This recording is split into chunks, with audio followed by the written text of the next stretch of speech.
Hello, humans. I am here, Sean Makes, and I'll be taking you on my Star Fox journey.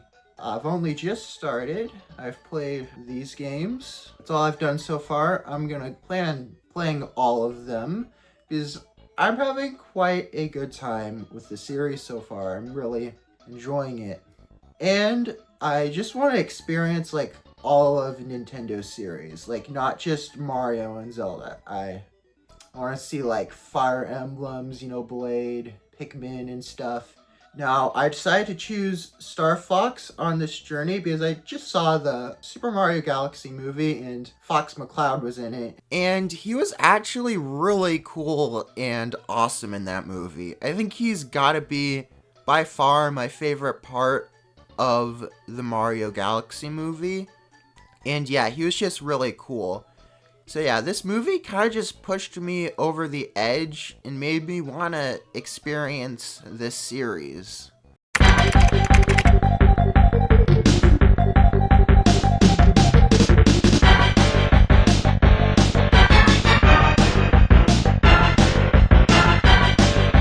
Now, I have played a tiny bit of Star Fox before. I've played like 30 seconds of the original on NSO. It was when I was younger. I didn't really get into it that much. Then, when Nintendo 64 NSO came out, I tried Star Fox 64, and I remember enjoying it, but not loving it. But that has changed as I've just recently started with the original Star Fox from 1993. And it's actually a pretty good game. I actually quite like it. You can tell it's from the 90s, but I feel like it still is pretty fun to play. It's also a pretty snackable game. You can beat it in like an hour or so. And there's multiple routes you can go on. There's 3. It's also a good, fun, addictive, like kind of arcadey game, which is pretty good. I decided to play it on NSO because I suck and I need the save states. Technically didn't beat it. I beat it with save states, but you gotta make some sacrifices sometimes. But yeah, it was a pretty fun game. I actually quite like the graphics. It's super early 90s 3D. In fact, I think this might be one of Nintendo's first 3D games. You can tell it's all blocky and wireframey, but that's kind of what makes it unique and gives it character. Everything's so like abstract and weird. Like, what even are some of these things supposed to be? And I think that's what makes it so cool looking is how it looks. It just looks so low poly and cool. It's like a retro kind of feel. And yeah, it's basically like an on-rail shooter, and you have to shoot enemies and stuff. There's a third-person sections. There's also some first-person sections. I prefer the third-person sections more than the first-person. It's about this team called Team Star Fox. The team has 4 members. The leader, Fox McCloud. You also have Peppy Hare, the fatherly figure, and Slippy Toad, the young scrappy mechanic. And lastly, Falco, the more grumpy, sassy member of the group. And they must stop Andross on planet Venom from taking over the Lilat system. But yeah, it's a pretty fun game. There are some flaws. It's from the 90s. Which might make it not as approachable to younger people. Like, there are lives, so if you lose all your lives, that's kind of it. You have to start over. There are continues, which is good. And it controls a little bit weirdly as well. And the main glaring issue of this game is the fact it runs so horribly. It runs at like 20 FPS. It can even get to lower moments like 10 FPS. The game just is so choppy. That's the one major flaw with this game. And one more little thing. I'm not trying to sound like that one woke friend, but I think everyone in this game is male. I don't think there are any women in this game. It's kind of a sausage fest. Which is why I liked Star Fox 2 adding in 2 women to the game. Unfortunately, I wasn't that into Star Fox 2 at first, so I skipped to Star Fox 64. But later, I decided on a car trip, why not I just play a little bit. And it's actually grown on me a little bit. I still don't love it.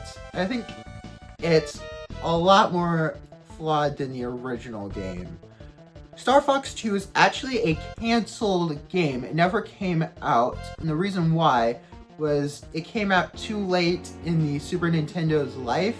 The N64 was about to come out, so Nintendo was like, you know what, let's just make a Star Fox game for the N64 instead. Yeah, so it was canceled.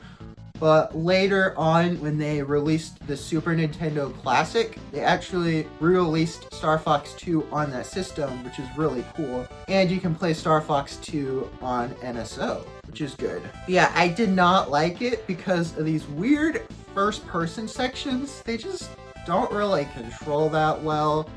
And they're like 3D environments. Like, you have full 360 range, and it feels really very awkward trying to control these vehicles and trying to shoot these enemies. Also, instead of there being lives, there's actually a time limit. You have to beat the game before Andross takes over Corneria. And yeah, you basically have to make sure you beat the game before he does that. Yeah, and it's constantly in the background. He's trying to destroy Corneria, and that kind of stressed me out. And I was just like, you know what? I don't know if I can do this, so I quit. But I went back to the game, and I actually found a pretty good strategy on how to beat the game. Basically, there are these two like mega ships. If you beat both of those right away, like just go straight to those ships, you're basically good. Like, you can't really damage Corneria anymore. So just make sure to get those ships and you're good. And first person sections aren't the only sections, as there are also the classic third person sections and these on foot like ship sections in the game, which I kind of like those sections. It feels like a nice evolution of the original game. Like, this does feel like a sequel. But yeah, there aren't any lives, but if you die, that's kind of it. Like, you have to start it all over. It's also a pretty short game like the original. There aren't really any other alternate paths you can take. There's only the planets on the map. That's it. And yeah. Now, you can do this in any order you want. You can beat the levels in any order. But I just do the 2 ships first, and then I'll just deal with everything after. And yeah, but yeah, also what's cool is you can play as different characters in the game. I mostly go for Fox, my boy, but you can also play as whoever you want. You can also select another team member. And yeah, overall Star Fox 2 it's fine, I guess, but I really do not like the first person sections. Like, I don't know, man. And now we have the final game which I've played so far, which is Star Fox 64, and I've actually got a copy right here. And this game's really good. I really like Star Fox 64, and most people agree with me. It's actually considered by many the best Star Fox game, which is kind of early in the series. We're like only 3 games in, and this is already considered the best, but I can see why. It basically perfected the formula. Like, this was the first game was like the early phases, like the Super Mario Brothers 1, but this game is like the finished product, the Super Mario Brothers 3, and it's really good. I really like Star Fox 64. It's super fun and addictive. It's also another snackable game. 3 routes you can go on. The story's kind of the same thing. Andross wants to take over and stuff, and you have to stop him on Venom. And now, they did actually add some more lore to the Star Fox series. Like, originally, Star Fox actually used to consist of different members. The old members were James McCloud, who was Fox's father, Peppy, and Pigma. And a long time ago, they went and investigated Planet Venom but Pigma actually ended up betraying them and joining Andros, and James ended up dying on that mission. Yeah, it's just a nice new bit of lore to expand the Star Fox series. Oh, and they actually added in some new characters. They added in Bill, who is a member of the Cornerian military, and Catman Rowe, who is a longtime friend of Falco's. But yeah, there's just a lot more going on in this game. There's voice acting, there's... Flippy, get back here! Flippy, watch out! Bogey on your tail! Whoa! Help me! Thanks, Fox! I thought they had me. There's a lot more bosses and stuff too you get to fight, and it's just a really fun game to play. Also, a lot of people don't like this controller, but it actually works not that bad for Star Fox 64. Yeah, it's just a really fun, enjoyable time. It's not as hard as the other games, at least the easiest path. It's actually pretty doable. In fact, I beat this game multiple times on original hardware, and the movement feels very slick. Like, I love doing the barrel roll and just avoiding enemies. It's really fun. You can also charge up lasers and hit enemies too. Yeah, the interactions between Star Fox and like Star Wolf and stuff's pretty good. Oh yeah, they also add in the new team Star Wolf. I mean, they were in Star Fox 2, but officially, first time we saw them was in Star Fox 64. Star Wolf has 4 members. Their leader, Wolf. You also have Leon and Pigma, and one more member, Andrew. And they're a pretty good team. I think they're cool. And one of them like tells Slippy to go to the pond and stuff. Get to the pond, Froggy! And there's just like all sorts of funny quips and stuff. I actually like the voice acting. It really gives charm to the game. And also, like, this is unique from Nintendo, since Nintendo at this time didn't really have voice acting, so it's cool seeing that here. Yeah, it's just a very good game. I don't really have that much to complain about this game. I think it would have been nice if there was like an arcade mode with lives, which would be the normal game, but also a casual mode without lives. So if you die, you just have to start the plant all over again. Since it is pretty fun having the lives, like trying to make sure you beat the game without losing them all. Like it can get pretty intense sometimes, like, oh my god, I only have one more life, I need to make sure I beat this. But it would be also nice for, like, if you just want to play the game casually, not have to worry about that if there's like a casual mode. And also, there was this one underwater level which I didn't like. It's just like kind of controls weirdly, and it's very slow, and there's all sorts of stuff on the screen, and it's just kind of frustrating, but yeah, this game's just really fun. I really like this game. It might be one of my favorite N64 games. It's like probably top 10, maybe. I don't know. Yeah, this is just a really good game, and I can see why people really like it. But yeah, that's where I'm at so far with the games. I still need to play all of these games, and I have Star Fox Adventures coming in the mail, and I'm excited to play that. I've heard that's one of the more mixed Star Fox games. Like, some people kind of like it, some people kind of don't. Yeah, I'm interested in stuff, so I guess we'll move into the future when I play that game. Okay. Oh!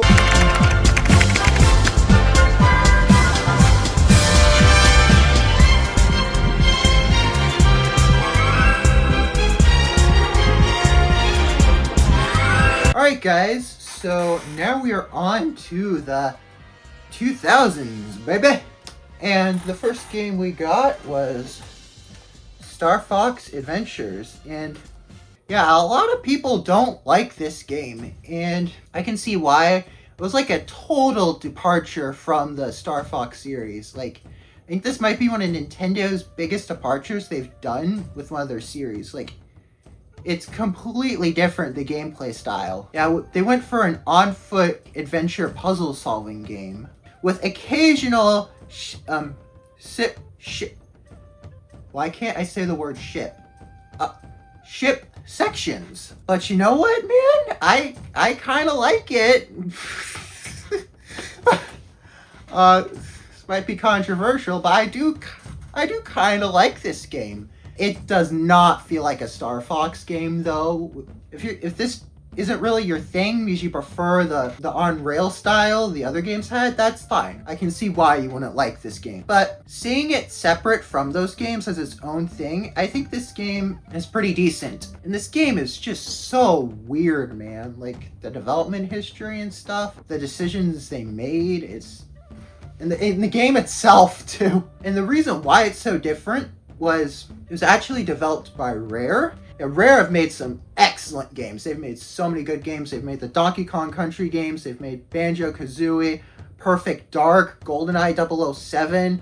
They've made a lot of good stuff. And so originally, Star Fox Adventures actually wasn't meant to be a Star Fox game.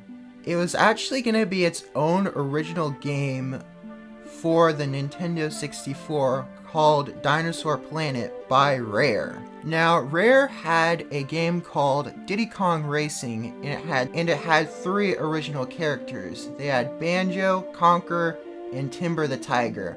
And Banjo got his own game called Banjo and Kazooie, and Conker got his own game called Conker's Bad Fur Day. But Timber the Tiger, he didn't get his own original game. He was actually gonna be in Dinosaur Planet. That was gonna be his game. But they decided it would be better to instead use 2 original characters called Saber the Wolf and Crystal the Fox instead of Timber the Tiger. And the gameplay would also be similar to Ocarina of Time. And you'd be able to switch between the 2 characters. And it actually makes sense that Rare would make a game inspired by Zelda, as they basically made a game inspired by Mario 64 called Banjo-Kazooie. So it makes sense they would do this. Meanwhile, at Nintendo, Takamura, he actually wanted a new Star Fox game. So he asked Shigeru Miyamoto if he could produce a new Star Fox game. But Shigeru Miyamoto actually wanted to change up the gameplay to something new and different. The original games were like on-rail shooters, but he wanted it to be an on-foot action adventure game. So they decided to develop a new Star Fox game called Star Fox Adventures. But a lot of the staff working on that game were actually moved over to work on Mario and Zelda titles for the upcoming GameCube.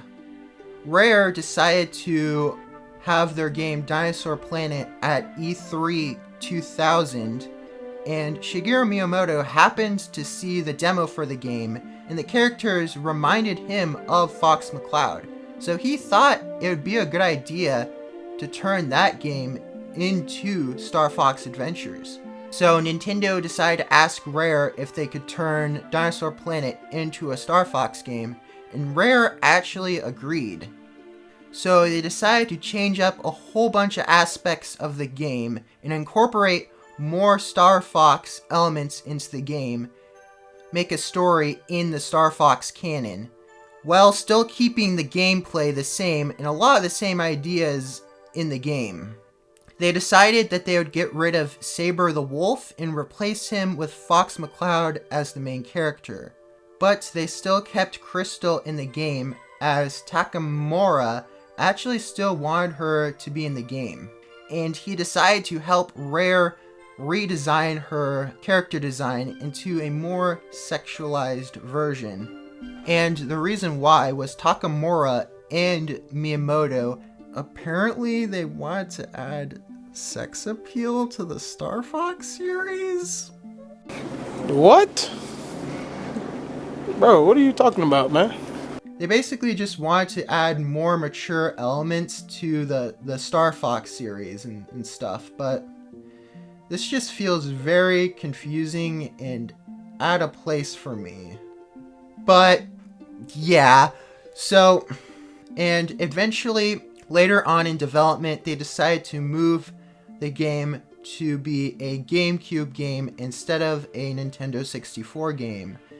And they thought it'd be a good launch game for the first year of the GameCube's life.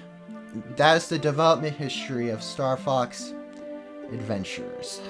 The development is kind of crazy with this game. It feels like they added in the Star Fox stuff last minute. Like, they're already through the game and stuff, and they're like, and Shigeru Miyamoto was like, oh, this reminds me of Star Fox. And they were like, let's make it Star Fox. And they're like, oh shit, we actually need to like do this. So it feels rushed. Like, the story feels rushed. It's very, very funny that they thought that they wanted to add sex appeal to Star Fox. Like, dude, you're not GTA. What are you doing? This is the funny game with the talking frog. Like, what is this? I just don't get it, man. And this game just feels like a kid's game. It doesn't feel like it's super mature or anything. So I don't, and yeah, like, I'm not saying they can't add mature stuff, but it's like at a certain point, it's just like, what are you doing? Like Shadow the Hedgehog, like that game, they were trying way too hard to be cool and like stuff, and they gave him like a gun and they made him say damn and stuff. Where's that damn fourth Chaos Emerald? It's like, dude, you're just trying too hard. But yeah, it is very funny that they wanted to do that. I guess this was in the 2000s, and I feel like Nintendo was trying to be a bit more darker and cool. Except for Zelda, they went fully cartoony with Zelda. But yeah, I don't get the point of it. But yeah, they went for like a more exploration-based game where you like solve puzzles, you attack enemies, and doesn't really scratch that Star Fox itch. Like, it scratches a different kind of itch. It scratches one, dare I say, kind of legendary. Yeah. It does kind of scratch that Zelda itch for me. Is it as good as a Zelda game? No. Honestly, like, out of all the 3D Zeldas, like, I think if this was a Zelda game, it would be the worst. And that's not because it's bad, it's just Zelda games are extremely good, so it's hard to get on their level. And also, like, they've taken a lot of inspiration, like, you can see it. They do the same thing where they go da-da-da-da when you, like, collect an item. Also, the combat is basically like the same as like Ocarina of Time. And yeah, they have like dungeons and stuff. They're not as good as Zelda dungeons. The Zelda dungeons are like super complex and intricate, and there's all sorts of different things you can do. These ones are pretty simple. They feel a lot smaller and simpler and more digestible. Yeah, and also this isn't like an open world. It's not as open as like a Zelda game. It's like a lot more linear. Like, you're mostly just going through all these small spaces, and it kind of reminds me of Skyward Sword too. It's basically the whole game is kind of like a dungeon. Like, there's a lot of puzzle solving in this game. This game just feels so Rare coded. You can tell Rare made this game. It's just so whimsical. Like, the fact all the dinosaurs talk for some reason, it's just so weird. 50 years alone I've been, thinking of entering the Lord Sanctum without a lantern to light your way. You must be as mad as me. Go and see the shopkeeper. He should be able to help at the right price.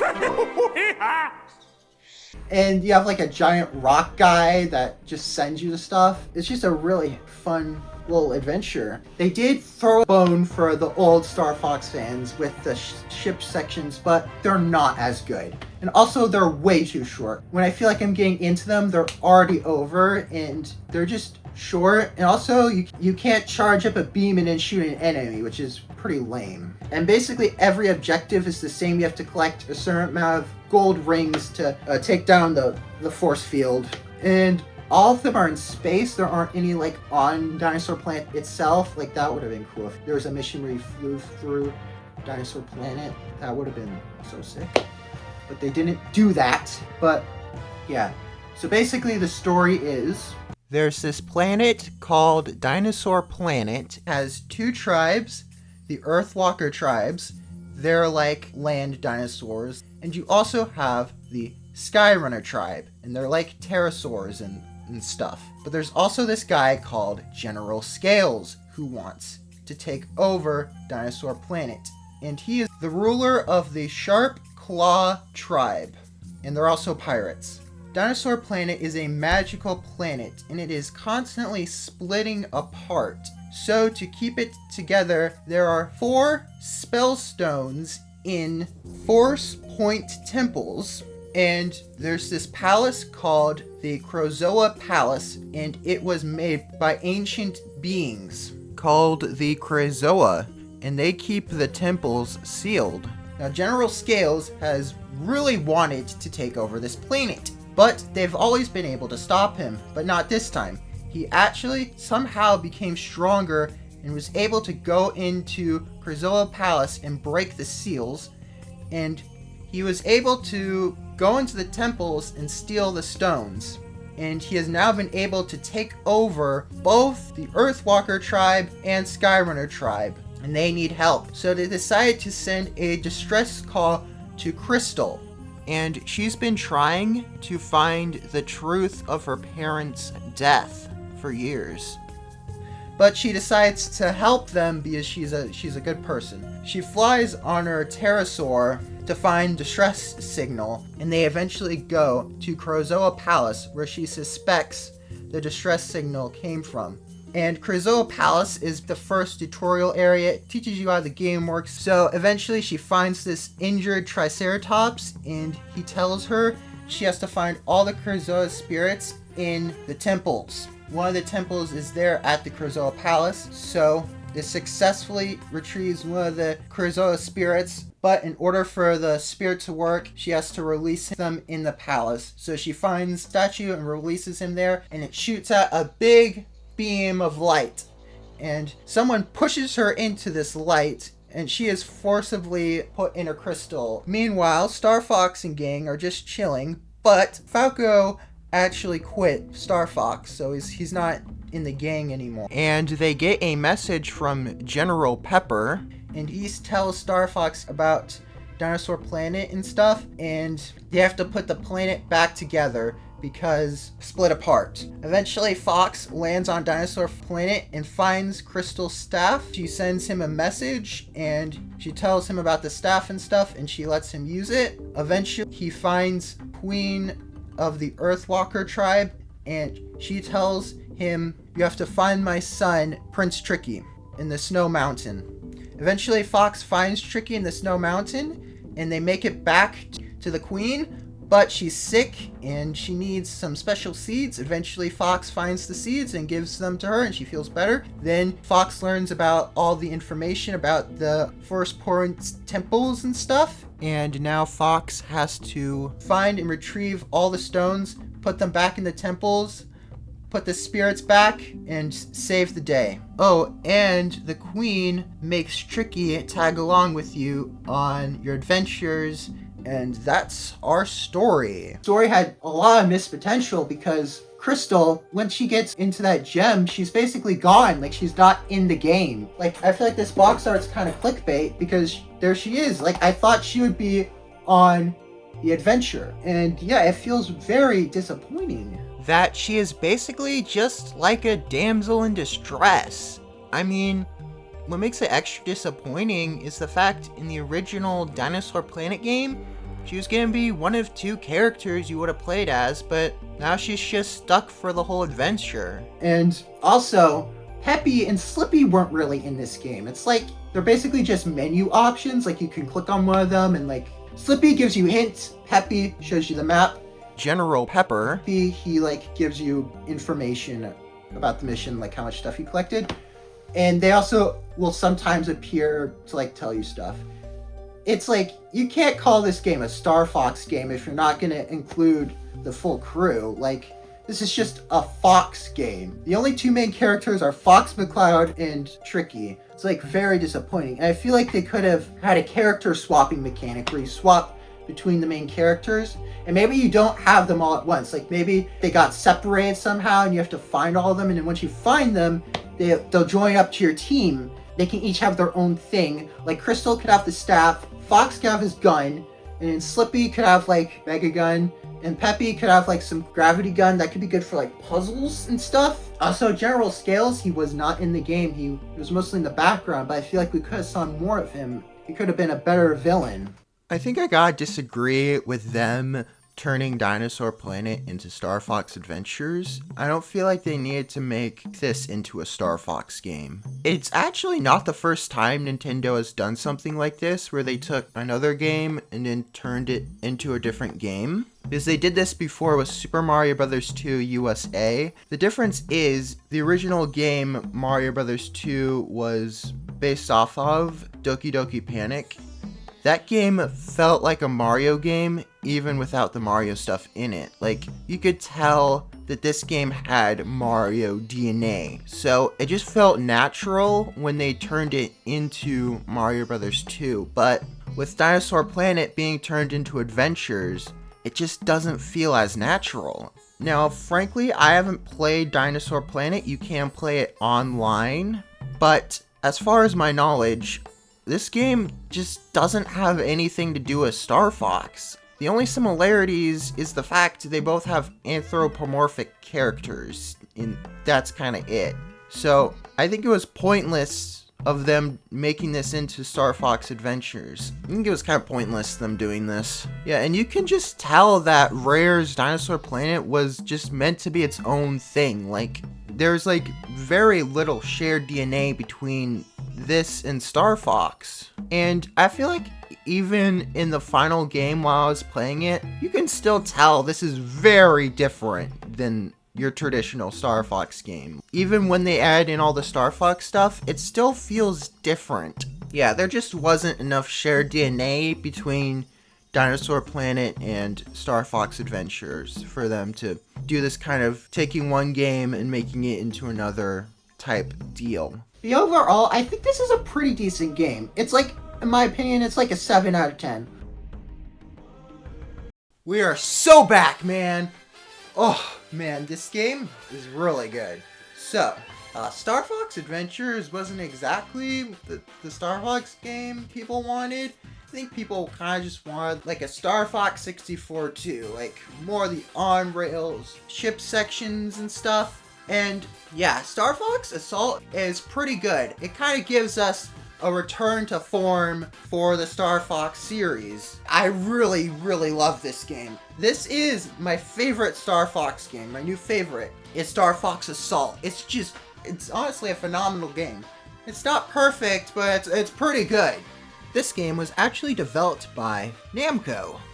When they were actually developing the game, it actually was delayed a bunch of times until it finally released in early 2005, which was bad timing, as the next year the Nintendo Wii would come out. And yeah, this game did not sell well. Like, it did not sell that many copies, which is a shame because this game is pretty good. But yeah, the story is, so at the ending of Star Fox Adventures, Crystal is successfully saved by Fox, and Falco actually decides to return to the Star Fox team. And now for the events of Star Fox Assault. There are these new aliens called the Aperoids. They are insectoid-like creatures that can infect machines and creatures. They are ruled by the Aperoid Queen. Their goal is to infect the whole universe. Team Star Fox has now got to stop them. They infect many planets like Soria, formerly known as Dinosaur Planet in Star Fox Adventures, and Corneria. Star Wolf is back, and Pigma and Oinkening are actually no longer a part of Star Wolf. And there's also a new member of Star Wolf called Panther. They start out as enemies at first in the game, but eventually Star Wolf reluctantly starts helping Star Fox in stopping the Arkanoids. Now Star Fox has got to stop this galaxy-wide threat known as the Arkanoids. But yeah, the gameplay is basically you have the on-rail sections, but you also have these new third-person shooter sections in the game. Yeah, you basically have to go out and look around and just defeat tons of Aperoids and stuff, and you have the Landmaster and the R-Wing in some of the levels, and you can just pop into one of them and then just fly the R-Wing around, shoot up some stuff, or go on the landmass, destroy some shit, and it's pretty fun. I actually like these sections. These on foot sections make a lot more sense for a Star Fox game than the ones in Adventure. I mean, in these ones, you like shoot enemies and stuff with guns and things, but in Star Fox Adventures, you just have a staff with magical powers, and you're just defeating them with that. In my opinion, Assault's option is way better of a match. If you do these sections, please, for the love of God, choose the correct control settings. So there are 3 different settings for controller types. There's single stick, dual stick, and R button run. The only one, in my opinion, you should go for is dual stick with inverted Y-axis off for both the Landmaster and Pilot. The other control settings are frickin' awful, and I do not like playing the game like that. The dual stick setting has it to where you move the character with the left stick and you move the camera with the right stick, and to shoot, you press R. That basically controls like a standard third-person shooter, but the other movement options are not good. So the single stick option basically controls like Metroid Prime, and that movement style does not work for these levels. It's just, there's a lot more shit going on, there's more enemies you have to attack, and there's more things you have to worry about. Whereas in Metroid Prime, it's kind of a more slower game where you kind of just take your time. But with this game, there's a lot more going on. With the single stick, you use the left stick to move, and if you want to look around with the camera, you have to hold down the R trigger and then use the left stick, which is really annoying and doesn't work good. Oh, and you press A to shoot. And the R button run is where you hold down the R button to move forward, and then you use the left stick to control the camera, and then you use the A button to shoot. And I also don't like that option. So yeah, just please, for the love of God, go for the middle option. It'll make your life a lot less painful if you decide to play this game, and I'll just recommend it. But yeah, I think these are kind of just like dumb fun. Like, you just feel like you're just destroying tons of enemies. It's pretty satisfying. There's all sorts of different guns and weapons you can collect too in the game, and yeah, it's pretty satisfying. Also, the on-rails sections are fantastic. They really evolve. Like, it feels so much cinematic. Like, some of the camera angles, man, that the ships fly through is so cool.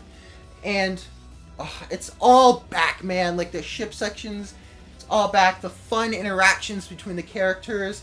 The full Star Fox team is back, plus a new member, Crystal. She has joined the Star Fox team, and the team got a bunch of new redesigns.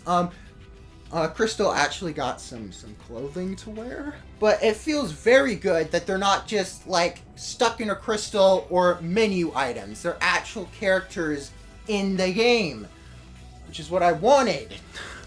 Now, Peppy kind of takes a back seat. He's not actually in the battlegrounds fighting everything. He's up in the Gray Fox, which is the main ship where they store all the R-Wings. Yeah, he's not down there fighting the fight. Fox, Falco, Slippy, and Crystal, they're the ones who are fighting and doing all the stuff. Now, I actually don't think I mind that Peppy isn't actually there in the battlegrounds, as it actually makes sense for his character development that he wouldn't be out there fighting, as in this point in the Star Fox timeline, he's kind of a bit older now, and it's not like he's not in the story. He's still there helping out the team, he's just not fighting. And it also makes sense as they probably really wanted to make room for the new member, Crystal. So I don't actually mind this that much, since he still is in the story, but he's just not fighting. And the soundtrack is absolutely freaking phenomenal, man. It's so good. I can't list off all the songs because they're all really amazing, but so many of these songs are just so good, man. Like the intro theme.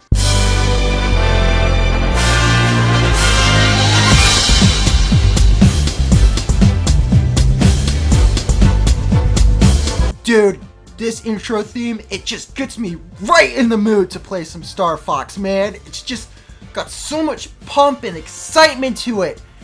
Oh, and this part is just simply heavenly.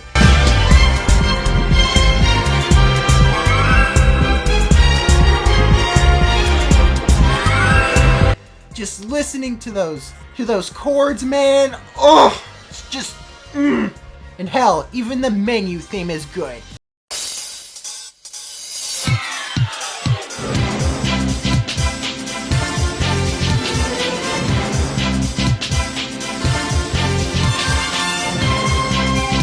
I'd say this and Metroid Prime 1 have got to be some of my favorite menu themes from any video game. It's just got so much excitement and just whimsy to it. This song just gets me in a good mood and ready to play some Star Fox. Dude, so much of this music just sounds like it could be in a movie like Star Wars or something. Like Awakening's Fleet.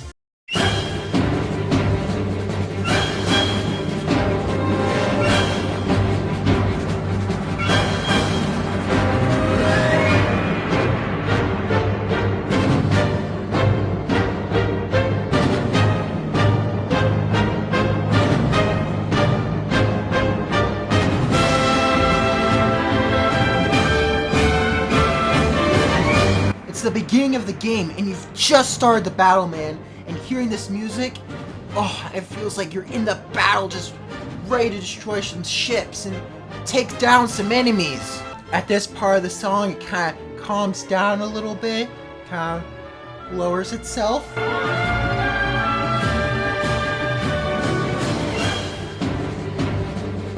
And it gets right back to the action. You have to keep on fighting.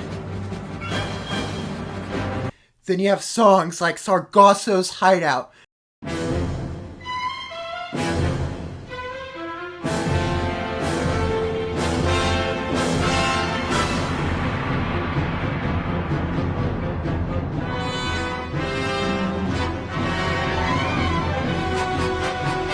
Which have such a villainous vibe to them.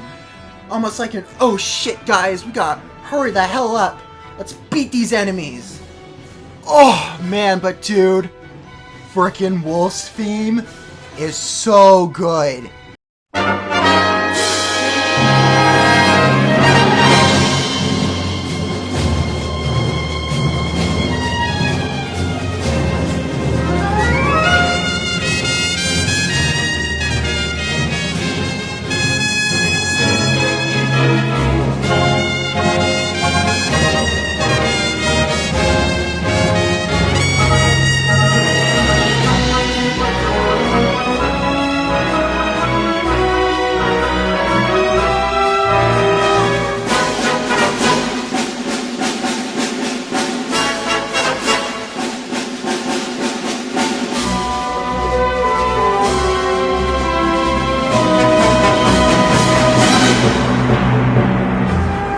It's actually a remix from a song from Star Fox 64, and the original Wolf theme from that game was already pretty good, but this song just takes it to the absolute next level. You can just feel the tension in this song. You can feel the rivalry that Star Fox and Star Wolf have between each other. It's just got such a menacing vibe. And then they just decide to go with the trumpet, man? Dude!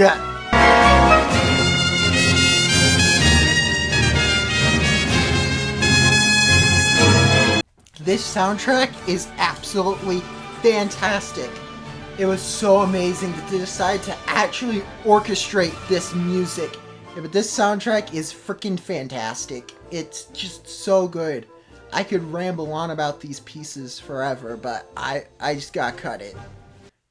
But yeah, now the game is not perfect. I don't think it's quite a Star Fox 64 2. It feels a little different. Like, I feel like there are too many of the on-foot sections and not enough on-rail sections. Like, I think there should have been a better ratio of levels. Also, the Landmaster controls not good. It controls like a tank. It's pretty slow. If you try and move it left or right, it kind of awkwardly just moves to the side and stuff. If you want like 360 movement, you have to kind of control it with the camera, and that feels kind of awkward, and I do not like using the Landmaster. It kind of sucks. And also the game's pretty short. I beat it in like 2 days, and I probably could have beat it in like one sitting if I put enough time into it. And the other games were short, but they had multiple paths you could go on. So despite beating one of the paths, you still had more game to look forward to. But with this game, there's only one story. There are no other multiple paths, which is a little disappointing. I would have liked it if there are multiple paths you can go on. It would have made the game more replayable, and yeah, this is overall a pretty fantastic game. It is my favorite Star Fox game. It's just a real shame it had to come out right before the Wii. And not a lot of people talk about this game when it comes to Star Fox. Not a lot of people focus on the 2000s when it comes to Star Fox. I feel like a lot of the general public, when they think of Star Fox, they'll probably think of the 90s, like Star Fox 64. They don't really think of like Star Fox Adventures or Star Fox Assault, which is kind of a shame because those games are good, and I feel like they deserve more recognition from people. But yeah, overall, this is a really good game. And yeah, I really love this game. It's pretty good. Alright, so for this section of the video, I'm on the floor. You might be asking why, and I think you'll keep asking why, because our next game is Star Fox Command, and this game has gotta be the most insane Star Fox game. So this game was developed by Nintendo and Q Games. I guess Q Games must really like making games with the letter Q in it. Okay, let's just get into it. So this game's actually more of a strategy game where you go to all sorts of planets and stuff. And you also, throughout the game, you can collect multiple team members. You can have up to 4 on one map. Now in the game, you swap between the map and the battle mode. In the map, you start out with 4 turns, and you have to collect all the cores it shows on screen. And basically, with the stylus, you drag your ship to different places on the map.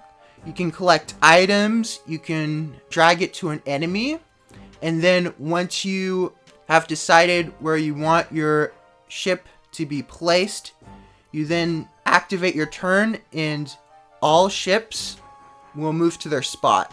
If your ship lands on a base or an enemy, it will activate battle mode. In battle mode is where you collect the cores from the enemies.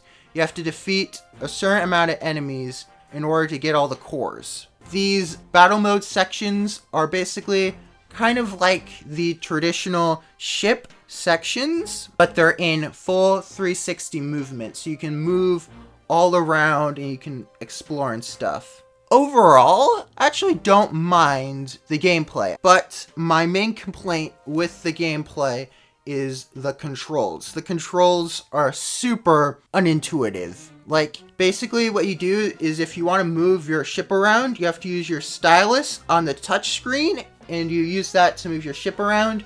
And then if you want to place a bomb, you just take your stylus, drag the bomb down, and then you can place it anywhere on the map. And if you want to shoot lasers, you just click any button. Like, it could be the D-pad, the triggers, the face buttons. Yeah, this is kind of uncomfortable. Now, the way I played it was I played it on an emulator. Don't tell Nintendo. I actually played it on my computer so I could get better footage of the game. I hope you like my ASMR voice. But yeah, I played it on my computer, and basically I used the mouse as the stylus. So I just click on the touch screen and then I move around the mouse to move. And then in my other hand, I have an Xbox controller, which I use to shoot stuff. But yeah, this control method is kind of bizarre. But I got used to it pretty fast. I played most of it emulated. I did decide to play it the classic way too. Yeah, the gameplay's fine. It's nothing amazing. It's just, it does get kind of repetitive because it doesn't really change that much. I mean, later on in the game, you do get fog and asteroid belts. The fog, you have to like swipe away with your stylus, and the asteroid belts just kind of zigzags your line, and it makes it hard to pass through. Also, the battle mode is pretty much just like an open flat plane for all of the game. Like, it's always the same thing, and it doesn't really change. It does get kind of repetitive after a while. But yeah, one thing this game did, which is kind of impressive, is basically every major Star Fox character is like in the game. Even freaking Pigma is here. He's like a weird cube thing. The only two characters that weren't in the game are the girls from Star Fox 2. Yeah, but the roster is pretty insane, and you get to play as a lot of different characters. Like, you don't just play as Fox, you get to play as so many characters. Like, you play as freaking Bill. This is like the only game you play as Bill. You get to play as James McLeod. I think he's like a ghost or something. The roster is pretty like insane in this game. It's pretty impressive. Now, the gameplay is just the potatoes of this meal. We still haven't gotten to the true meat and insanity of this game, which is the story and the multiple endings in this game. This is a pretty obscure game. I feel like no one talks about it, but the few times people do talk about it are the insane endings. Like, ugh. But yeah, so the story is... Years after the events of Star Fox Assault on planet Venom, a new enemy arises. The Angler Tribe. They are a species consisting of many different sea creature type beings. They live in the toxic waters of Venom. The waters are uninhabitable, poisonous, but they have now struck back and are now threatening to conquer the Lilac system. But unfortunately, the Star Fox team has now since been disbanded. All of the members now live their own separate lives. But what has happened to the members, you might ask? Well, Peppy was elected the leader of Cornerian military because General Pepper had fell ill. Peppy got married to Vivian Hare, and they had a daughter named Lucy. But unfortunately, his wife fell ill and she died. Now for our next member, Falco. Falco now lives alone, doing jobs and getting paid across the galaxy. Our next member, Slippy Toad, now has a fiancée named Amanda and is planning on getting married to her. And now Crystal. On her many adventures with Fox, she had slowly felt a love for him. They had actually promised to remain together, but unfortunately, Fox saw it not fit for Crystal to stay on the team. He thought it would be too dangerous for her, and it would be best for her safety. Crystal was distraught by this. Now in the present day, Fox is alone, and he must defeat the Angler Tribe, and even maybe get a few of the team members back with him to help as well. So that's what happened in the epilogue. Now what's cool about Star Fox Command is it's actually a choose-your-own adventure game. You can go on vastly different storylines depending on which text box you click on. I guess tap on since it's a DS. And what's impressive about this game is there are 9 different possible endings you could get, depending on which actions you take throughout the game.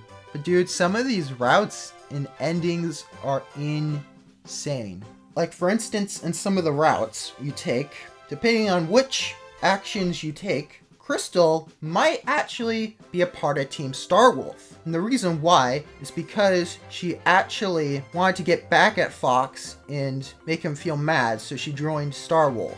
most of the playthroughs you take, she will be on Star Wolf, but other routes, she actually makes a team of women to help Peppy's daughter in protecting Corneria, while Star Fox and gang are out on Venom defeating the Angler tribe. So yeah, a lot of different things can happen. Yeah, there are 9 endings. I can't go over all of them, but here are some of the ones I like the most. Ending number 8. In ending number 8, Rob, he highly suggests that Falco should link up with Fox. But he's like, you know what? I want to take a peek at this planet real quick. And he ends up getting distracted, doing a whole bunch of stuff. And Fox and Starwolf, they just end up beating the game. They defeat the Angler gang just without Falco. And that makes Falco extremely pissed. Yeah, but it's just really funny that they just were like, yeah, you just took too long, Falco. Like, you need to hurry up and just link up with us. And what's also funny is, like Rob says, oh, if you just listened to me, you could have been there with Fox defeating the Angler tribe. But yeah, in the 8th ending, it shows Falco, he's all depressed. But Catman Rowe actually contacts Falco. She's a longtime friend of Falco. And they make their own team, and they also got this guy called Dash to join the team too, because they need a 3rd member. And they call the team Star Falco. Wow, real creative, guys. I also quite like ending number 7. Basically, Slippy decides to go to Aquas, where his fiancée lives. But what's funny and kind of random is Slippy is just all of a sudden like, you know what? I'm gonna devote everything to you, Amanda, and let's just get married, like right now. And he doesn't even care about the mission anymore. Like, okay, yeah, he just gets married with his wife, and he has like a million kids, of course. And then he becomes a boomer, and he just complains and reminisces about the good old days back in my day when I was with part Team Star Fox. This game's ridiculous, man. And then there's just an absolutely brutal ending, man. Ending 4. Basically, in the game, Crystal says, if you apologize to me, I might consider rejoining Star Fox. And you have 2 different actions you can do. You can join Star Fox or stay with Star Wolf. And if you pick stay with Star Wolf, you hijack the Gray Fox and you go to Venom and you guys defeat the Angler tribe. But what happens is basically the public sees Star Wolf in a lot more of a favorable light. But the public is still mad at Crystal for abandoning Star Fox. They apparently still really didn't like that. So the public just absolutely hates her. Like, they make fun of her and stuff, and then, oh my god. And she eventually pulls away from Star Wolf and starts her own life by herself and go to a distant galaxy far, far away. She renames herself to Cursed, and she does like brownies and stuff for that distant galaxy. And at this point, she's changed a lot. Like, she's not really the same person. And she decides to go back to the Lilac system. She meets up with Fox. And Fox can't even tell it's her anymore. Damn. Dude, that is just straight up fucking savage, man.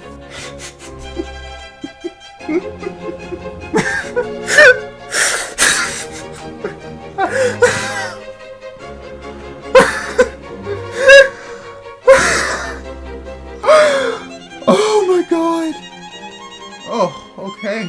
Jesus, man. That is a fucking brutal ending. And then we have ending 9. Where basically Starwolf ended up saving the day and stuff, and they're liked by the public. So Fox and Falco are really sad and depressed because Starwolf took all the fame and stuff. So Falco has the great idea, what if they modify their R-Wings into race cars and compete in G-Zero racing? Which is just F-Zero, man. What are we doing?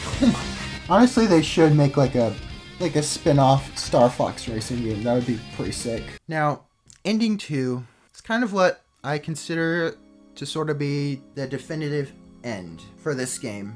What happens in this ending is the full team gets back together, and Fox says that this is going to be my last mission. The reason why is because him living this life was the whole reason they broke up, and he wants to quit this life and go back to Crystal. So he decided that this would be his last mission. And they ended up defeating the Angler tribe and stuff. And what happens next is kind of sweet.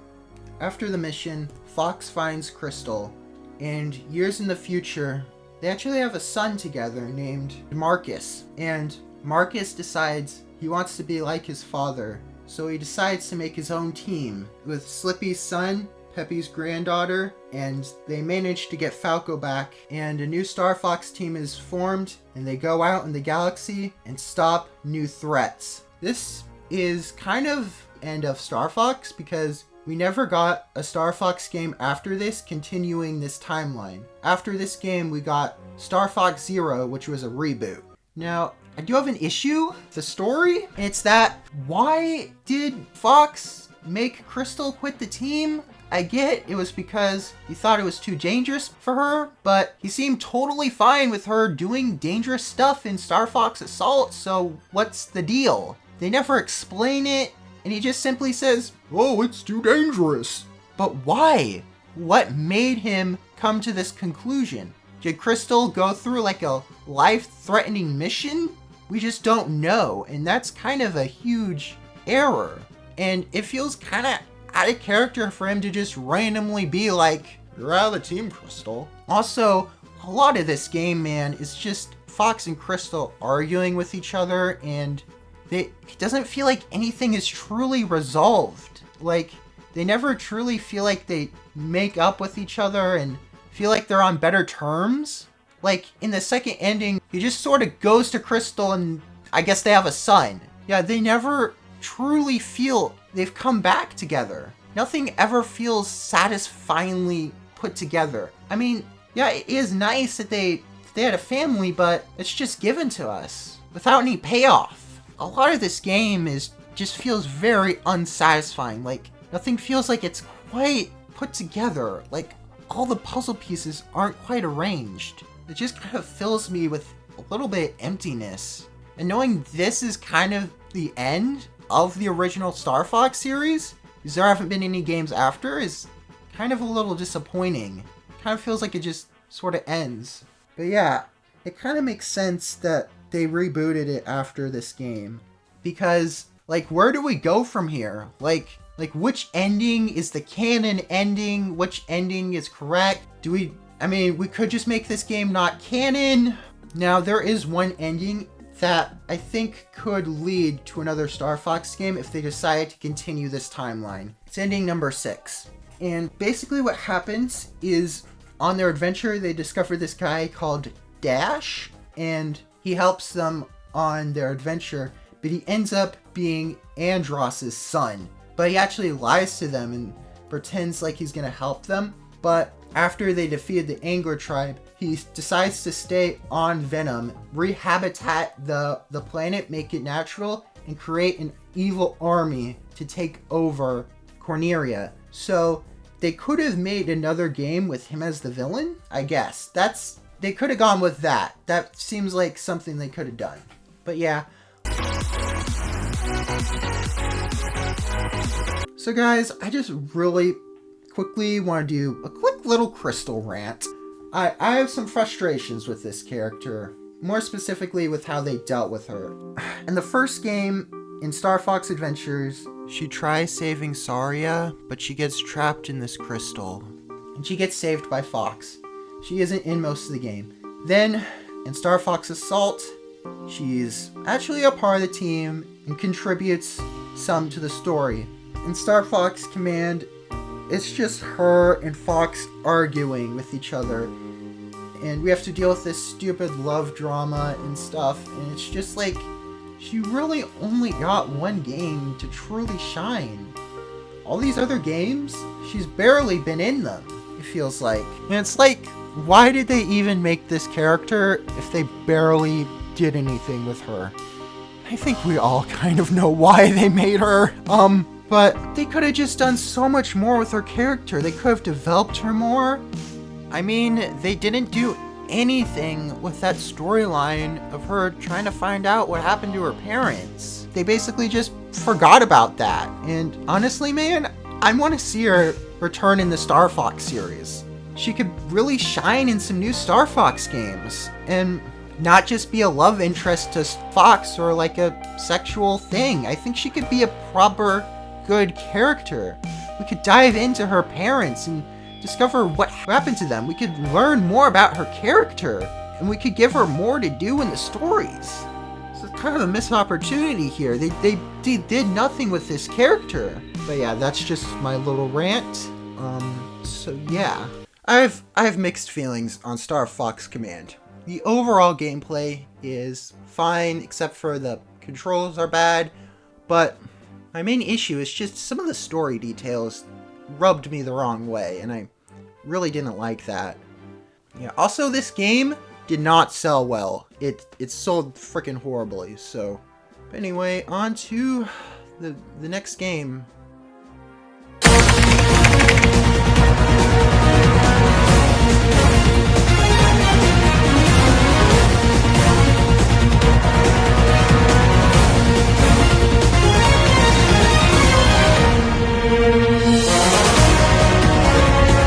Alright, so now we are on to the 2010s, which is... Whew, this is kind of like the dark age of Star Fox. But yeah, the first game we got in the 2010s was Star Fox 64 3D. I'm gonna be honest with y'all, I don't think I have much to talk about here, as it's kind of just like a pretty faithful remake of Star Fox 64, and there's not much else to say that I already haven't said about the original. Like, yeah, it's really good, but it's because the original was really good. So, yeah, this game was also made by Nintendo and Hue Games, and I'd say they did a pretty good job with it. It's a pretty faithful remake, but there are a few changes that I actually think are pretty good. Like, for instance, they added 2 new modes. They have Nintendo 64 mode and Nintendo 3DS mode. In 64 mode is like the classic style of Star Fox 64. It's the same sort of hard difficulty the original had, but the 3DS mode actually makes it easier and more approachable. And yeah, I noticed while playing the 3DS mode, you actually take a lot less damage, and the game's just more forgiving. You have more lives and stuff. It's just a good accessibility option for people who can't play the hard difficulty. Also, another thing that was good about this remake is you can stop at any time. Like, after you've beaten a planet, you can just stop the game. You don't have to beat the game all in one go, like the original. Also, another nice feature is they have Score Attack, where you can just select whatever planet you want to play, so you don't have to go through the whole game. You can just select one, which is a nice feature. So, Star Fox 64 and Assault, apparently they had pretty good battle modes, but I couldn't play them since they were multiplayer only, and I had no one to play them with. But in Star Fox 64 3D, they had single-player options for the battle mode, and I got to play it. And I thought the battle mode was pretty decent. It's not anything that amazing, but it's decent. It's a little bit of fun. There are different options you can do. You can add in items, which is pretty cool. It makes it a bit more hectic, like Mario Kart, and the main issue with it is the limited options. You only have 4 stages, and you can only go up to 4 CPUs playing the game. So yeah, it's a pretty decent little side thing to the main game. Obviously, the graphics have been remade in this game, and some of these planets look pretty good, especially for a 3DS. Like Zonus. In the remake, they gave it so much more of a stormy, toxic feel. Like, you can just see the rain, and the way the water looks, too, is just, ugh, it looks really disgusting, but that's what makes it look so good. Another good one would have to be Mateo, They gave it this really awesome green tint, and it looks really cool. We also have Katina. They really enhanced this level. They gave it much more of a sunset-y vibe. In the original, I guess you could sort of tell it was meant to be a sunset, but in this one, they really make it feel like Lion King or something. There are also some other gameplay features, like the gyro controls. Basically, you move your 3DS, or if you're emulating it, you use a controller, and you just move the ship around with the gyro controls. And it feels pretty weird and unwieldy, but it's a good feature, I guess. They did also remake the music, and honestly, I think I could take it or leave it. I don't think it's, like, amazingly better than the original soundtrack. Like, here are some comparisons.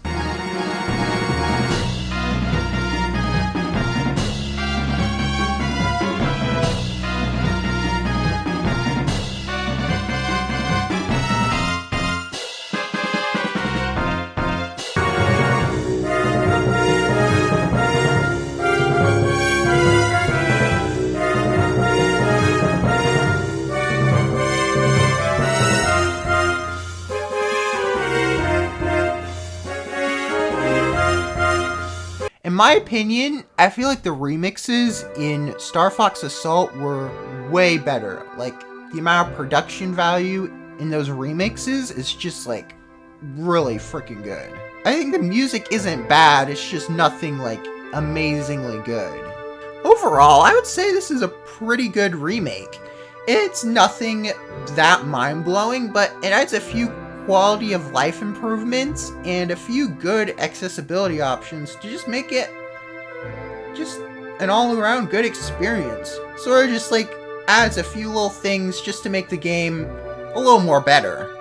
Alright, it's time to dust off the old Wii U because it's Star Fox Zero time. So this game was actually developed by Nintendo and Platinum Games, and Platinum Games have made some really good stuff like the Bayonetta series and Nier Automata. And unfortunately, this game was actually a reboot of the Star Fox series. So, it's time for us to forget the past. Everything that happened in the past didn't actually happen. Crystal, the Krazoa spirits, Saria, the Aperoids, the Angler Tribe, the 9 different endings of Star Fox Command. It's time for us to forget about all of it. But yeah, Nintendo actually put quite a bit of marketing into this game. It was first shown off at Nintendo's E3 digital event, and they made this really cool trailer where they made Miyamoto, Reggie, and Satoru Iwata turned into puppets. But yeah, it was just a really cool, fun trailer where they get the gang together and then they all turn into Star Fox characters, and then they just reveal the first trailer. And this is actually a good homage because the original box art of Star Fox used puppets too. After that, we then get a little behind the scenes on how Shigeru Miyamoto made the original Star Fox and Star Fox Zero. And it's just a cool little thing. And they also at E3 made it so you could play Star Fox Zero in an R-Wing, which is so cool. Even released this promotional animation called The First Battle. Dude, this animation is really good. It's animated so well. It's just really cool seeing Star Fox just interact with each other, not in battle, for a little bit. And it was really charming and cool. And we got to see more of Corneria's, citizens and stuff. We just don't normally get this kind of stuff. Now, Slippy did say this? It has been 10 whole days since we left Soria, you know. How dare you mention Saria? Slippy, how dare you mention that planet without us visiting it in the game? I want those talking dinosaurs back so badly. But yeah, I get it was just a little Easter egg for the fans, but it's just... Ugh. But yeah, honestly, they should have made more promotional animations. It was just really good. And we also just really need a Star Fox TV show. They also even packaged it in this big box that came with Star Fox Zero and a separate game, Star Fox Guard. They did a lot of marketing. Fortunately, it came out on the Wii U, and the Wii U did not sell well. This game sold horribly. Like, oh my god. But yeah, this game did not sell well. It also got pretty mixed to bad reviews. And a lot of people just consider this one of the worst Star Fox games. And not just that, but just one of the worst Nintendo games in general. Or is it? Because there is actually a minority of people who do like this game. And I think I'm one of them. Okay, now don't get me wrong. This game does have some glaring issues, but I don't think it's as bad as people say. And I definitely would not call it one of Nintendo's worst games. Dude, I would much rather play this in a million years than, like, Metroid Prime Federation Force. Like, ugh, that game was so bad. And hell, I would much rather play this than Star Fox Guard. Like, this game was actually fun. Now, once again, it's got its problems, but I would honestly say that I enjoyed it. Now, one of the main reasons why people don't like this game is the fact you have to look down at this stupid little gamepad man. So, basically, how Nintendo saw you controlling the game was on the gamepad, that's where you'd be doing most of the gameplay. You'd be shooting and aiming with the gamepad. But on the top screen is where you'd see like enemies behind you and just for general cinematics. Now, for most of the game, you don't actually need to look at the gamepad. You can just focus on the TV. Parts where you don't have to use the gamepad are actually pretty good. Like, there's some actually really good levels in here. Like, Corneria is a pretty good first level to start things out with. You also got levels like Titania, which do a really good job of showing off the Landmaster. And you have my favorite level. I really love playing this one, Fortuna.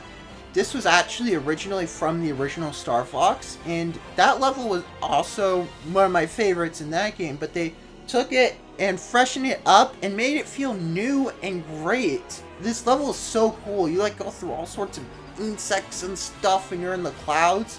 You go through this tube, and I really like this level. But yeah, Fortuna is just a really good level. Unfortunately, there are some parts of the game, like a lot of the bosses, where it does force you to have to use the gamepad and the TV, and are just very annoying, man. There was this one level where you had to beat this ship thing, and it had a shockwave and guns with lasers and other ships trying to attack you. You can't really control your ship on the top screen, so you have to try and shoot down these cannons while also trying to pay attention to the top screen, because you can't tell the shockwave is appearing on the bottom screen. It's just way too much to have to deal with, and it got very annoying, and I died very many times. Yeah, there are just some levels like that that are kind of a pain in the ass. Those parts are a real sore spot in this game. They also added in a whole bunch of vehicles to the game. You have the R-Wing, but they added the feature, if you click A, the R-Wing will turn into the Walker from Star Fox 2, which is really cool.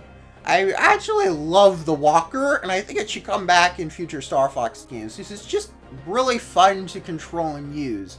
It's not slow and tanky like other vehicles. It's like fast and energetic, and you can shoot stuff, and you can hover and glide. And I think they should have done more with the Walker. Like, there should have been Walker-specific levels, like more open exploration-based levels. There was only really one level where I felt like it was kind of like that. It's this one, I don't remember the name of it.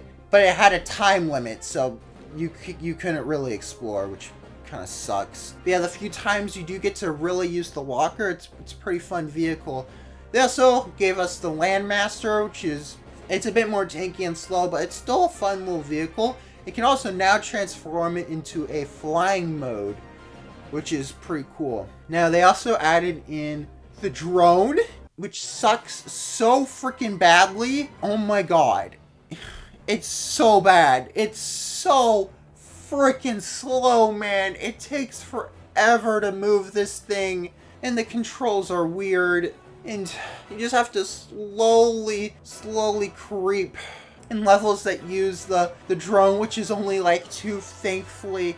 You just have to slowly make it towards these green buttons and then release your little robot and scan stuff, and it takes forever to do anything, and it's not good. Oh, it's so bad. This should not be in a Star Fox game. Like, they're meant to be fast and snappy, not take a million years to do literally anything. Another huge part of the game people didn't like was the fact, pretty much just like another retelling of the original Star Fox, which we already had with Star Fox 64 in the 90s. So this is the third time this game's been retold. And if you want to count the 3DS remake, it's the fourth time. The same story has been told. It's honestly insane, the ratio of original stories compared to just the same story we've already gotten in Star Fox. A lot of people like consider this game like a remake of Star Fox 64. I would actually consider it more of a reimagining of Star Fox 64. Because there are new levels, and it takes elements from other Star Fox games, like the original Star Fox and Star Fox 2, but in my opinion, they should have taken more elements from Star Fox 2, because there were some pretty unique ideas that could have made this game feel less the same thing as the original Star Fox. They could have given us the free roaming areas in Star Fox 2, where you're in the walker. They could have given more variety to the gameplay, and they also could have brought back the Star Fox 2 girls, Miyu and Faye. This could have been a great way to reintroduce them into the series, but this game's just kind of the same story again, and that's just really disappointing. And we see just a lot of the same level themes and stuff, and yeah, and what's also lame is this game was called Star Fox Zero. So you think, oh, it's Zero. This is like the first game in the Star Fox timeline. Like, I feel like it would have been a better idea if they wanted to do a reboot, if they did, like, an origin story. That would have been super sick. Like, seeing how all these guys got together in Team Star Fox. But, no, they just decided to tell the same story again. And what makes this extra lame, we already got Star Fox 64 on the 3DS not that long ago. And I get this game was meant for, like, newcomers or whatever, but it didn't pan out because they never made any other sequels after Star Fox Zero. Like, they never continued this new rebooted timeline. Like, it would have been a lot better if they just made an original story for this game. They could have just added in a recap of Star Fox 64 for the newcomers. I just don't get why they have to keep going back to the original Star Fox story. Like, I don't get why we can't just get new things. I mean, the 2010s have literally just been Star Fox 64 and the original. And it's very disappointing. Now, I was actually going into Star Fox Zero thinking it was going to be like so bad and I was going to hate it and I was going to like struggle trying to play the game and just not enjoying it. But I was actually pleasantly surprised by this game. It's definitely got its weak points, for sure. It's not perfect, but I would not say it's as bad as people say. In my opinion, this game's pretty decent. Alright, let's just quickly go through and talk about Star Fox Guard. This game was a bonus game included with the big box of Star Fox Zero, and this game's actually pretty alright. It's like a simple little tower defense shooting game. Basically how it works is you have 12 different security cameras, which are also guns that can shoot stuff. And you switch between the security cameras by tapping on them on the gamepad. And on the TV, it will show you which camera you selected in the middle of the screen on the TV. And you have to protect your base from incoming robots who are trying to destroy your base. And you have to collect the set amount of blue orbs it shows on screen in order to clear the level. And that's it. Yeah, it's pretty simple. There is a fun little cute story in there and stuff. You actually travel between multiple planets. There are 5 planets you travel between. On each planet there are 3 zones, and in each zone there are 3 normal missions and 3 expert level missions. Altogether there are 49 regular missions and 50 expert missions. And yeah, honestly, this game, I thought was going to be pretty short. It actually took me like a few hours to beat. It's actually kind of long. The gameplay can get kind of intense sometimes. Like sometimes there's like a ton of enemies everywhere. You constantly have to like look up on the TV and up on the gamepad. Funnily enough, kind of reminds me of Five Nights at Freddy's. That game also specializes in multitasking between screens too. And it kind of gave me that same sort of feeling, and also Chica's in the game as a robot. I'm gonna be honest with y'all, I don't know why this needed to be its own separate game, especially when it was bundled with Star Fox Zero. Like, they could have just made it a menu option in Star Fox Zero. Like, you just click on Star Fox Guard and it would bring you to that game in Star Fox Zero. Overall, Star Fox Guard, it's pretty alright. It's kind of cool, I guess.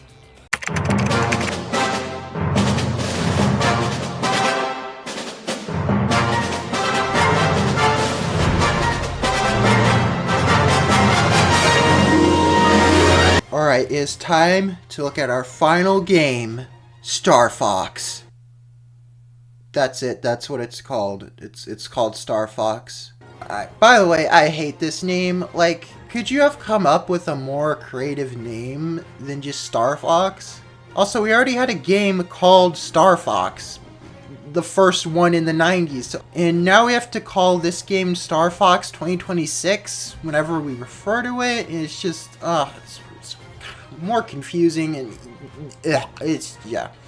So, the 2010s was honestly kind of for Star Fox, because in 2011, we got Star Fox 64 3D, and that was pretty good. It was just like remake of Star Fox 64, so it's not that exciting. And then the next game we got 5 years later, Star Fox Zero. Well, I like it. Clearly, I'm in the minority, as a lot of people hate this game. And we also got Star Fox Guard, which really should have just been included in Star Fox Zero as a menu option. So, yeah. And we actually didn't get a Star Fox game for the Switch 1, which, dude, that was a huge missed opportunity. The Switch 1 is one of Nintendo's best-selling consoles, so a Star Fox game coming out for that would have been pretty good. I mean, the Switch version of Starlink did come with Star Fox content, but that was more like a side story in that game, and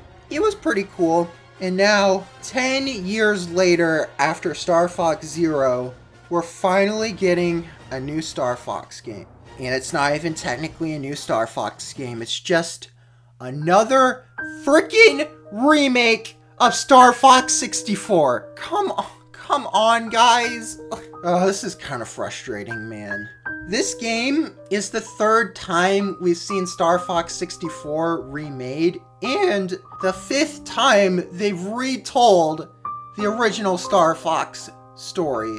It's honestly pretty insane. And one of the #1 complaints about Star Fox Zero was the fact it was just another retelling of the OG Star Fox. So just seeing them release another one 10 years later, it's just, come on, man. Now, I am pretty disappointed it isn't an original Star Fox story, but you know what? The game itself is actually pretty amazing. Like, I think this is the best version of Star Fox 64. It's honestly pretty incredible. So this game was actually developed by Velen Studios, and yeah, this is kind of their first big project. And while a lot of it is basically the same as Star Fox 64, like the level layouts are the same and the story is the same premise, but they just did so many amazing things to this game, like the new art direction and the new cutscenes that just make this version of the game just take what was already a great game and make it amazing. So the art direction of this Star Fox game actually goes for a much more realistic style. Like, all of the Star Fox characters basically look like actual animals. Like, if you just took like a fox and made him stand up on 2 legs and then gave him human arms, that's what it looks like. Like, they just look like actual animals, and honestly, it's kind of grown on me. At first, I really wasn't a big fan of the redesigns they went for, and I'm still not totally down with the redesigns. Like, I still really don't like Falco's design. He just looks weird. When you see a front profile of his face, it kind of looks weird and cursed, and the fact that they gave him actual bird legs too is just kind of looks weird. And I don't hate Fox as much as Falco, but his design's still weird. Like, he literally looks like if you took a fox and made him stand on 2 legs. Like, it's kind of weird. Fox and Falco are kind of the ones I like the least, which is kind of ironic because you think they would get the 2 main characters of the Star Fox series right. The rest of the characters, honestly, look pretty fine. Like, Peppy and Slippy, they look pretty good. General Pepper, he looks actually excellent. Like, I love the design. And the members of Star Wolf, they actually look really good. Like, they basically just look like more realistic versions of their cartoony selves.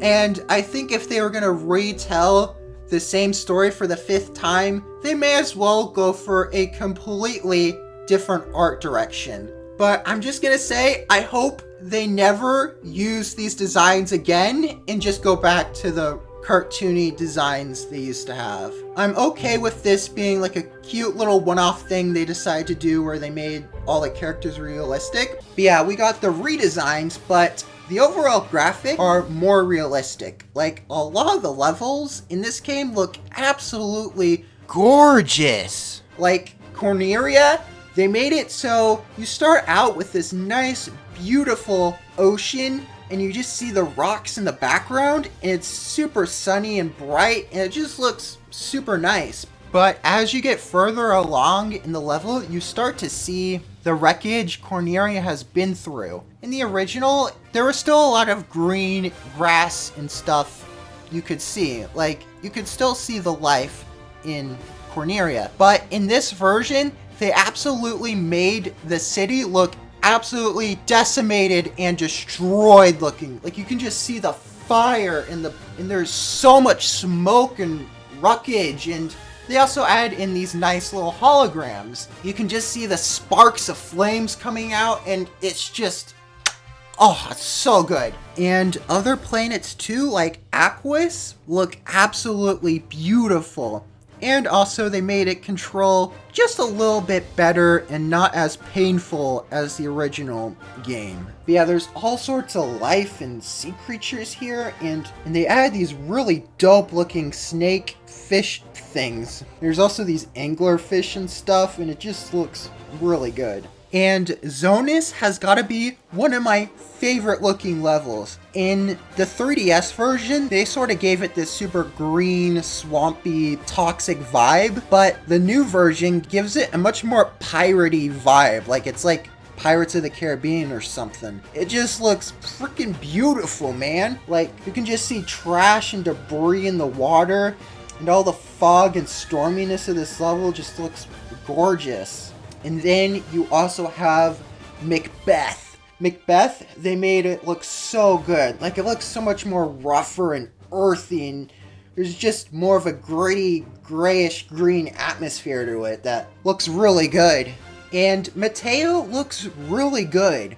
Like, they kind of took inspiration from the 3DS level, where they gave it a green tint, But then, if you're able to get into the wormhole in this level, it looks freaking gorgeous. Like this wormhole, they just took it to 11 from the original. Like it looks so amazing, dude. Like it looks like we're in the Big Bang or something. And Sector X looks freaking amazing. Like it looks like it could come out of a movie. The nice brown yellowish lighting and the amount of detail this level has is amazing.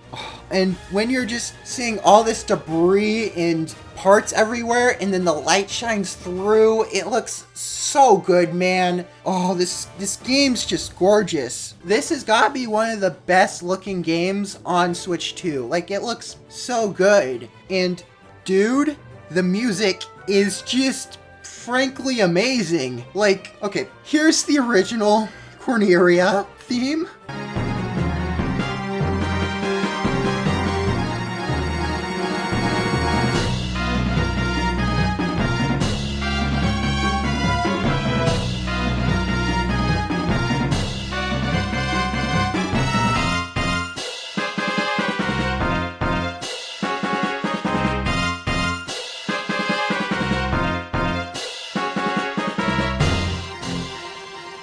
And the new version, they just took it and just made it into what it truly wanted to sound.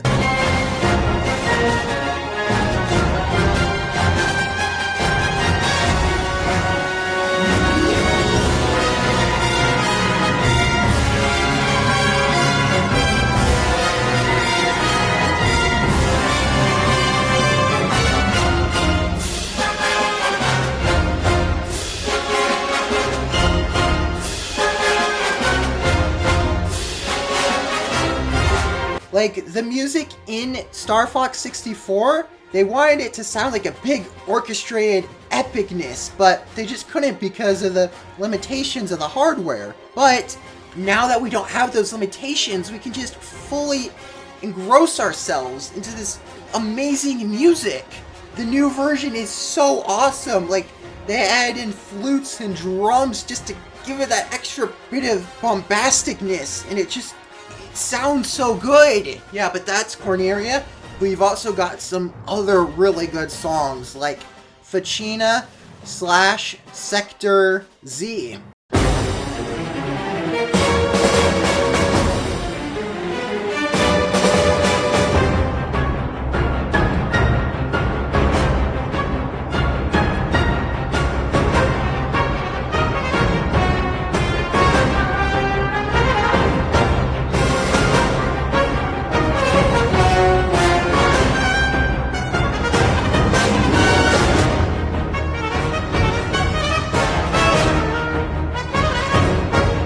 This song is so good. There's just like some tension in this song. Like, guys, we need to like hurry up and do this, like type deal. And you can hear the trumpets in the background and just the vibe of this song's so good. And this part of the song is just so good. It really intensifies it.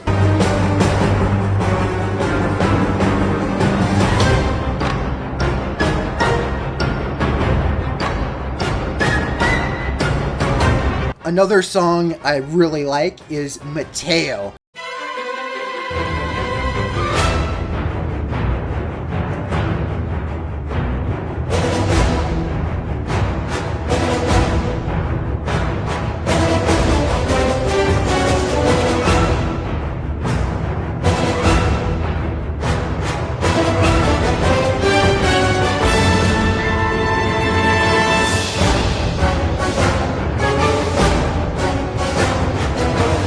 You can just feel those hard drums being slammed down. It just gets me in such a fighting spirit. Like, we just need to shoot down all these enemies, man. Yeah, but you can just feel the sheer scale of the song. And then we have Sector X.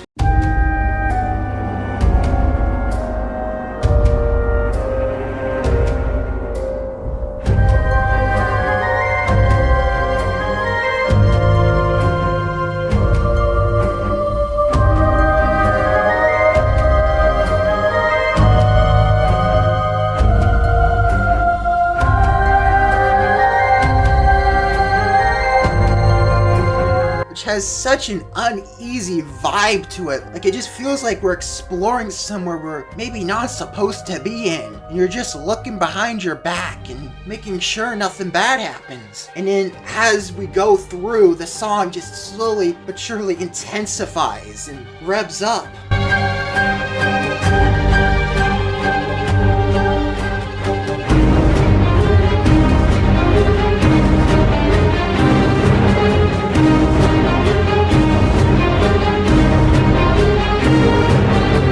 And at this part, you can just feel the music just getting more intense. You can just feel the uneasiness really start to build up. And this is just such a great song. And then we have Zonus.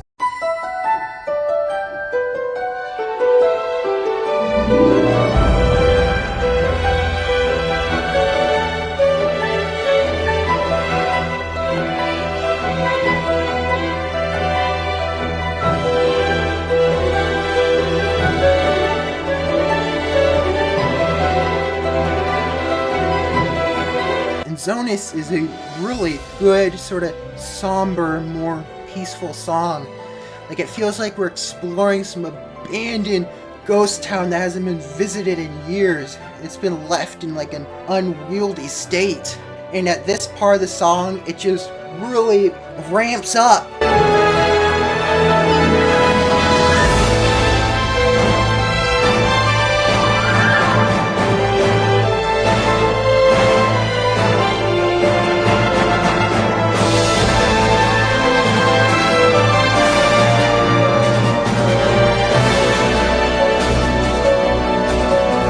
And you can just hear the beauty in it.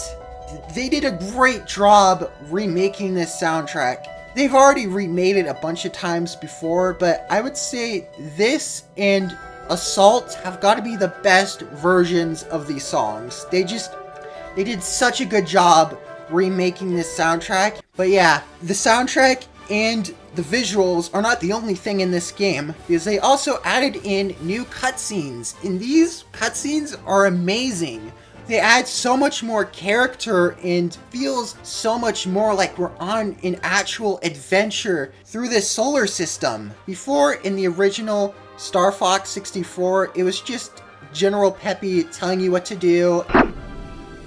It's about time you showed up, Fox. You're the only hope for our world. I'll do my best. Andros won't have his way with me. And Fox would be like, I'm on it. But these take it to the next level. These are actual proper cutscenes. We need your help, Star Fox. Hey there, General.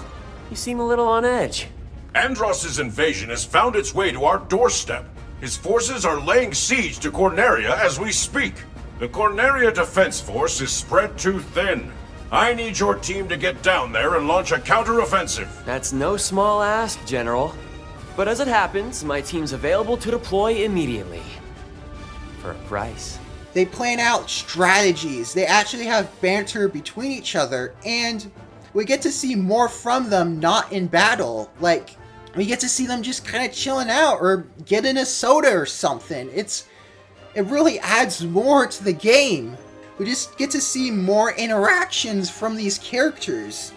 And it honestly makes the game feel much more like an actual cinematic movie. Like, we get to see a little bit of character growth. Like, at the start of the game, Fox and Falco, they're kind of rivals. Like, Falco isn't really the best of friends with Fox, but by the end of the game, he kind of respects Fox more. So, yeah, and the story is taken a lot more serious. And it's not cringy like some other video games. Yeah, it's taken much more seriously. Like, this feels like a real plot is happening. And it just made me want to go through every ending of the game and see what possible new cutscenes could happen. Something they did which was really cool was, in the original, they had this little epilogue where they told you the backstory of James McCloud, But it was just a guy narrating it. but in this game, we actually get to see the story played out in real time. Like, we see how Pigma betrayed James McCloud and how he might have died and became a ghost or something. yeah, these cutscenes are great and make the game feel a lot more immersive. One part that kind of gave me goosebumps was the final level Venom. The second version of Venom, not the first version. In the second version, you defeat Starwolf and then you go to try and defeat Andross. But after you defeat Andross in his two forms, you see James McCloud and the screen's all blurry and it plays this almost angelic, heavenly music. You This can way, just Fox. hear James McCloud echoing to you, and this part actually kind of gave me goosebumps and chills. And it's just such an amazing way to end the game, and this Never part give up. was so awesome. Trust your instincts. It was just a great touch they added. Now, that was just the main story, which is the campaign, but you also have the extra battle mode, which you can play. You can either play with bots or online, and it's really good that they made it so you can play by yourself alone with bots, just in case you can't do online. This mode's actually pretty fun to play. I quite enjoyed it. You can choose between Team Star Fox or Team Star Wolf, and you get to choose which member you want to play as. And there are 3 different maps, and each map has a different challenge. You have Battle for the Bay, where all around there are satellites, and your job is to try and capture the satellite. What happens is a force field goes around it, and you have to try and stay in the force field. And whichever team gets the most members stuck in that force field without them dying gets the satellite and then gets points. The next mode is meteorite gameplay. And what happens is asteroids will crash down and you have to collect the points from the asteroids. And whichever team can get the most points from the asteroid clears the mission and they get bonus points. And the final thing is Deep Space Dust Off. What will happen is robots will appear with cargo and you have to try and destroy the robots and get the cargo from the robots into your base, and whoever gets the most points wins. So yeah, the battle mode is pretty fun. You can also do it online, and it's really fun doing it online. It's just the main issue is there's only 3 planets with 3 modes. That's gonna get pretty tiring pretty quickly, so they better update this game and give us more stuff to do, or else it's gonna die in a month. Now, I think it would have been really cool if they gave us some new planets. Like, it would have been nice if they gave, like, people who have already played this game some new content, because we got to wait 10 years just for another Star Fox 64 remake. And it just would have been really nice to get some new content in there for us to play. But overall, well, I would have much preferred a new Star Fox game with a new story. This game was honestly amazing. Like, I think it's the best version of Star Fox 64. And yeah, the developers really did a great job with this. And honestly, I could see them making the next Star Fox game in the future. I think they could do an amazing job. And this game was awesome. It's just a shame it's Star Fox 64 again.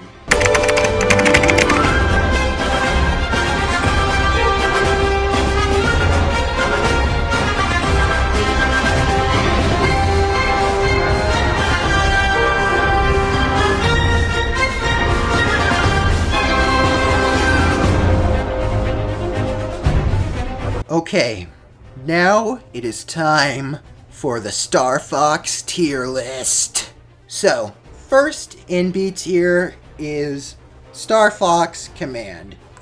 I think this is the worst Star Fox game. Now, it's not in D tier because it's not like the worst thing ever. It's just, this game just isn't that good. Like, the story wasn't really written that well, and the gameplay just isn't that fun after long periods of time.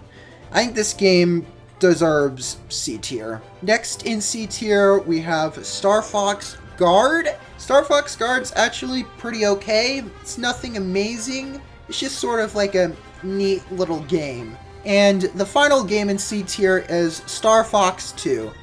In my opinion, it's just not quite as good as the original Star Fox. Like, there are a lot more rougher edges. Like, the first person sections just aren't really that good. They don't control that well. And the game just doesn't feel quite as tight and good as the original. Alright, now we are done with C tier and on to the B tier games.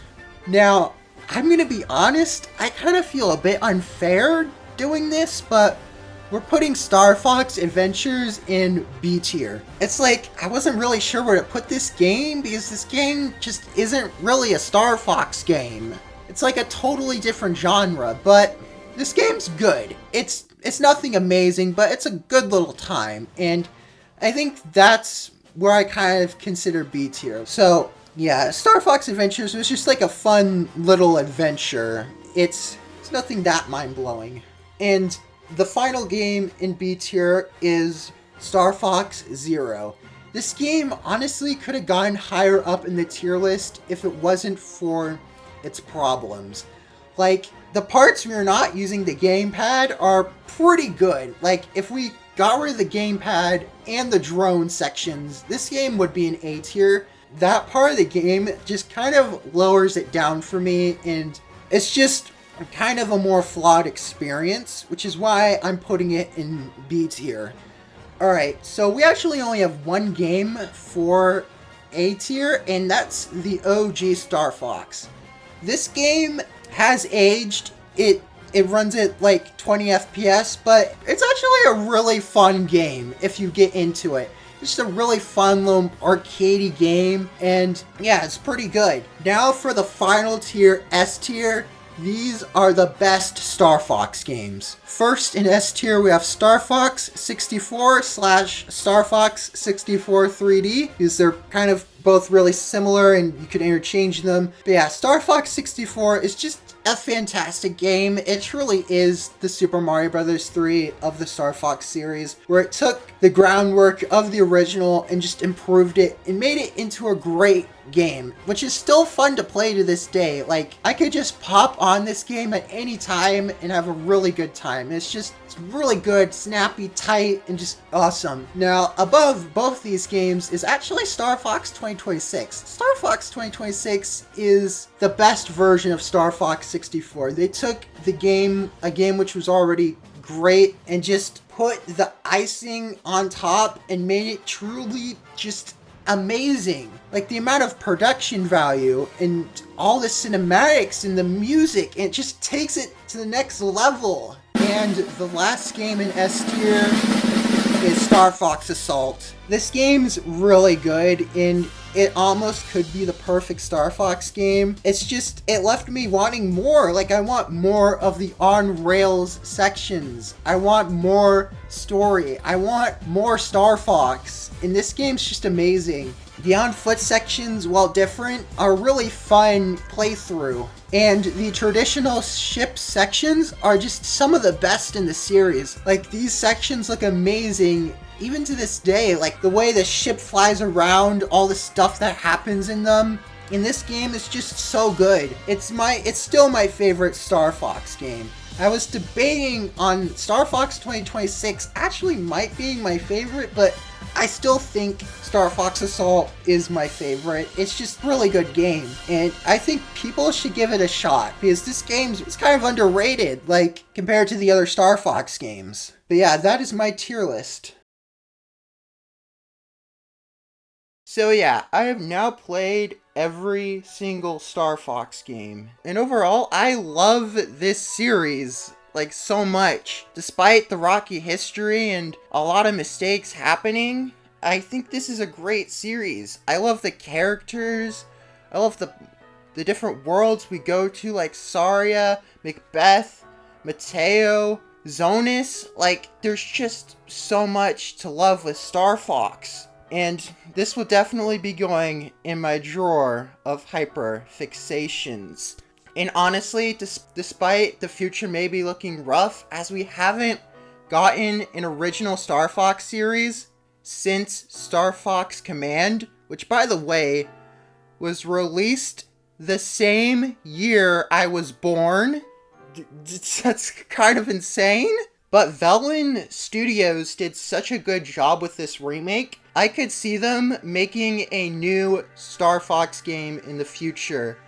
Like how Mercury Steam made Metroid 2 Samus Returns remake on the 3DS. And that was sort of their training game. And then the next game they made, Metroid Dread, was so good. I could see this Star Fox 64 remake being Velen Studios' training game, and then them making an original Star Fox game and just knocking it out of the park. And I'm sorry, but they just can't repeat the same story again. Like, this is literally gotta be the last time. Like, they just can't do it again, man. And if they do, for some reason, like, in another 10 years, make another retelling of the original Star Fox, I might actually go insane. And I'm not even, like, a long-time Star Fox fan, so I can't even imagine how a long-time Star Fox fan would feel. But, yeah, overall, this is just... I love the series so much, and it's just such a fun and unique series from Nintendo. And yeah, but if you've made it this far, thank you so much for watching all the way to the end. I know this is a pretty insanely long video, but thank you. And make sure to maybe like and subscribe too, if you would like. And yeah, I'll be seeing you next time in a different video. Bye.